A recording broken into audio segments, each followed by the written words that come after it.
Hai teman-teman di seluruh Nusantara, pada kesempatan kali ini saya akan melakukan perbaikan kulkas 2 pintu, yang mana untuk kerusakan kulkas ini adalah terjadi rembesan air di bagian ruang refrigeratornya ini.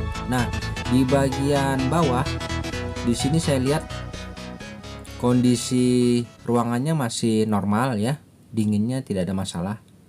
Namun permasalahannya di sini terdapat rembesan air yang mana sangat mengganggu sekali, sehingga di bagian lantainya nih nampak basah. Dan di sini apabila dibiarkan terus-menerus sangat tidak nyaman ya, karena bisa merusak di bagian dasar kulkas ini. Untuk genangan air itu kita perhatikan di sini. Asalnya dari dinding bagian belakang ini. Nah, di sini ada jalur genangan airnya yang mengucur dari atas menuju ke bawah. Dan asalnya sepertinya air ini berasal dari ruang freezer ya, atau ruang atas di penampungan talangnya ini sepertinya.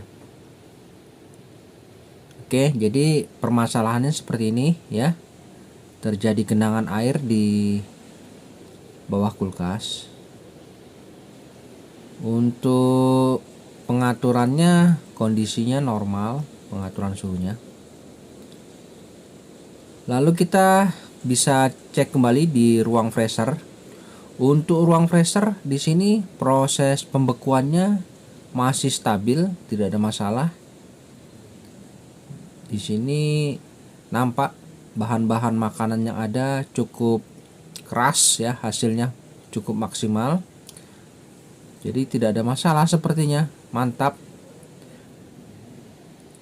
Kita bisa intip di bagian kap belakang. Di sini pengaturannya di posisi maksimal dan sepertinya tidak ada tanda-tanda pengeblokan di bagian ruang evapnya ini, karena proses pembekuannya di sini sangat sempurna masih ya. Oke, jadi kita akan coba telusuri mengapa ada genangan di bagian bawah kulkas ini. Baik, kita akan coba lihat di sini ada model yaitu SJ-F231S BKK ya. Di sini sudah nampak untuk spesifikasi seluruh keterangan arus. Oke, selanjutnya kita coba amati lagi ke bagian penampungan airnya. Nah, di sini sudah nampak ya keganjilannya. Untuk penampungan airnya nampak sedikit kering. Memang ada sedikit tetesan air. Ini sudah merupakan suatu petunjuk. Artinya air tidak mengalir menuju penampungan ini. Untuk mesin kompresornya di sini menggunakan SFH 48C99RAX yang kategorinya adalah 1/6 PK. Ya, memang standarnya seperti itu untuk kulkas 2 pintu. Kemudian kita bisa amati lagi, semuanya sepertinya normal ya, tidak ada masalah. Untuk bodinya di sini saya coba raba. Di sini terasa hangat. Oke. Jadi kita akan coba cek di bagian ruang freezernya nanti. Di ruang freezer kita akan coba kosongkan terlebih dahulu. Untuk mengatasi masalah ini kita langsung menuju ke ruang freezer. Dan sumbernya kita matikan saja karena kita sudah dapat kesimpulannya. Sepertinya ada masalah di jalur pembuangan airnya ini, sepertinya tidak normal. Yang seharusnya air mengalir menuju ke penampungan, ini malah mengalir ke bagian ruang refrigerator ya. Baik, di sini untuk kap bagian freezer tidak ada terjadi pengeblokan salju, artinya normal.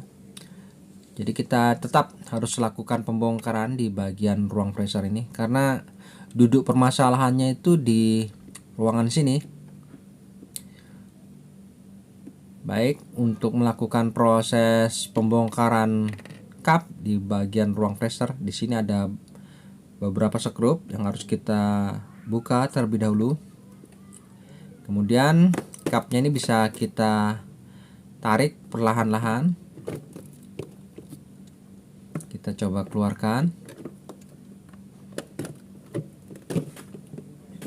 Oke, setelah terlepas bisa kita lihat ya, tidak ada pengeblokan salju yang cukup tebal di bagian evaporator. Juga di sini saljunya bagus ya, tipis, tidak ada pengeblokan, artinya mantap ini, tidak ada masalah untuk sistem proses pendinginannya ya.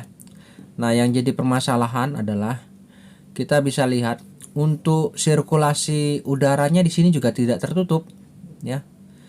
Jadi kita terfokus pada pembuangan. Nah, di pembuangan sini tidak ada genangan air ya, menandakan terjadi kebuntuan di saluran pembuangannya ini.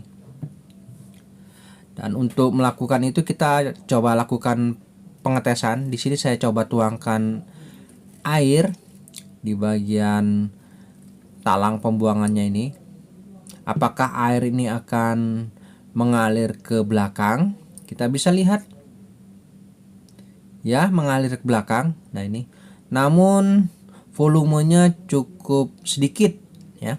Seharusnya lumayan deras karena saya menuangkannya cukup banyak. Nah, coba saya tuangkan lagi yang lebih banyak. Kita lihat apakah airnya deras mengalir. Dan ternyata airnya memang deras mengalir, namun ke ruang refrigerator. Artinya di sini menandakan bahwa penampungannya sudah penuh, dan untuk mengalir menuju ke bagian penampungan air di belakang ternyata cukup sedikit, hanya tetesan demi tetesan. Sedangkan di ruang refrigeratornya tadi cukup deras ya. Oke. Jadi kesimpulannya di sini terjadi penyumbatan di bagian saluran pembuangannya ini.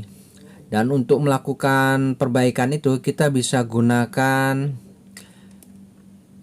kawat ya, ini kawat seleng bekas kopling motor atau sepeda ya, tali rem. Nah, ini bisa kita coba masukkan perlahan-lahan, ikuti saja jalurnya ini sampai di mana, apakah bisa membentur sampai kotorannya itu. Nah, biasanya dengan cara ini saja bisa kita atasi.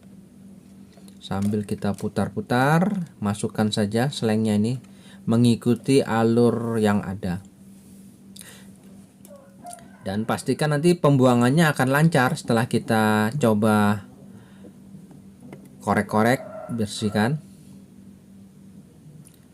Dan apabila hal tersebut tidak membuahkan hasil, kita bisa lakukan cara kedua, yaitu kita coba angkat sedikit di bagian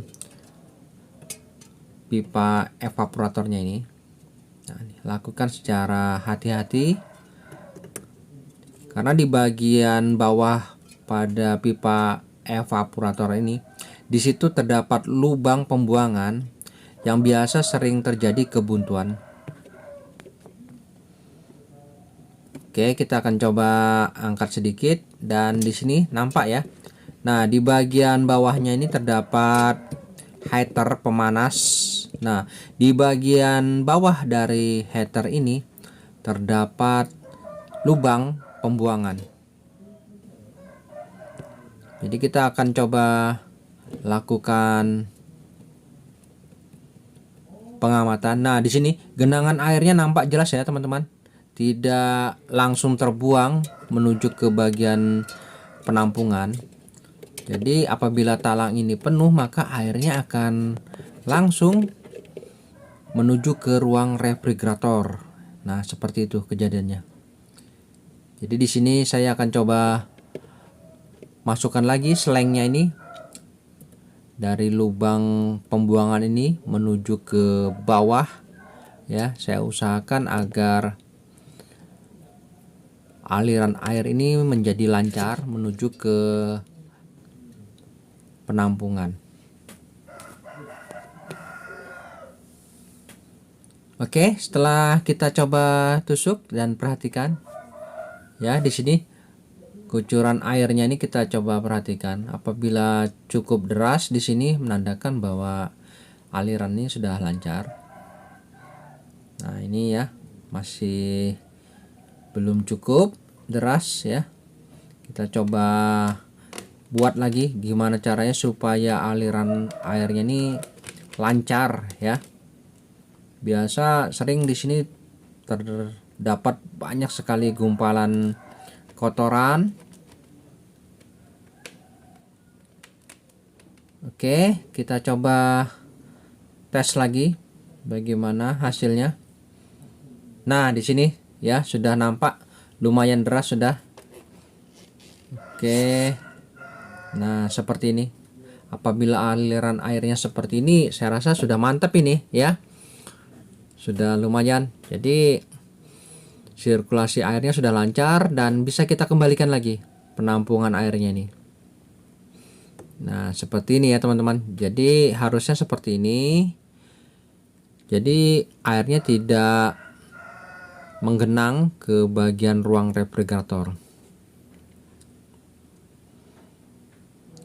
Oke, coba kita lihat lagi di bagian ruang freezer. Nah, apakah masih ada genangan air di sini?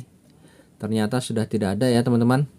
Selanjutnya kita bisa kembalikan lagi tameng pada heaternya ini. Lalu kita kembalikan juga untuk pipa evaporatornya ini ke posisi semula. Lakukan proses pengembalian ini secara hati-hati karena untuk jalur pipa evaporator ini sangat rentan ya. Nah, ini untuk bimetal defrostnya ini kita kembalikan juga ke posisinya. Oke, sudah selesai proses pembersihan jalur pada penampungan dan kita kembalikan saja posisi cupnya ini ya. Sudah selesai, mantap ini. Jadi proses perbaikannya sampai di sini saja. Kita kembalikan juga seluruh aksesoris dan saatnya kita lakukan pengetesan. Nah, ini kita coba hidupkan saja unit kulkasnya dan mesin kompresor bekerja. Sistem pada refrigerator masih seperti semula ya. Oke, kita coba tutup dan pastikan di ruang freezer juga fan-nya sudah terdengar. Untuk dindingnya di sini rasakan sudah terasa hangat ya. Oke, mantap. Baik teman-teman, sampai di sini dulu perjumpaan video saya dan kita akan ketemu lagi pada video saya selanjutnya. Sampai jumpa.